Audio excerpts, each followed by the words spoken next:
Bonjour, soy Juanjo, interpreto a Ding Dong en Bella y Bestia el musical. Hoy os voy a enseñar cómo me preparo para un día de función. Acompañadme. Bueno, pues ya estamos llegando al teatro. Saludo a todos mis compañeros y lo primero que toca es maquillarse. Aquí está Miriam, que es la encargada del maquillaje de Ding Dong, el cual, como veis, lleva unos preciosos ojos dorados. Aplicamos la base y pausa rápida para comer. Hora de vestirse. Vamos a ver... sí, un poquito de magia para cambiarnos rápido.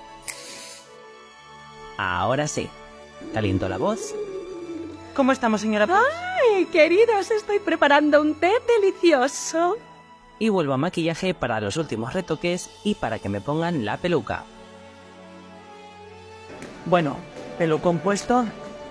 Toca prueba de sonido. Aquí están todos mis compis haciendo la prueba de sonido.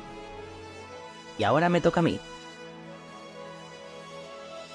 Fuerza ya no tendré, no es mi culpa si vivo en tensión. Ya se empiezan a notar los nervios y justo antes de empezar calentamos voz y cuerpo todos juntos. Y hacemos también prueba grupal de sonido. No sé. Y ninguna chica es ¿Estamos listos, Triggy? Sí. Estamos... Bueno, no, pero... Estamos listos, estamos listos. El público ya está entrando en sala y tan solo me queda ponerme la estructura de reloj. Para ello necesito mucha ayuda, así que mis compis Javi y Ana me ayudan a vestirme y ponerme el tocado. Ya estamos listos. Bueno, pues nosotros ya estamos preparados, todo listo. La función ya ha empezado. Veamos que la tenéis. Listo.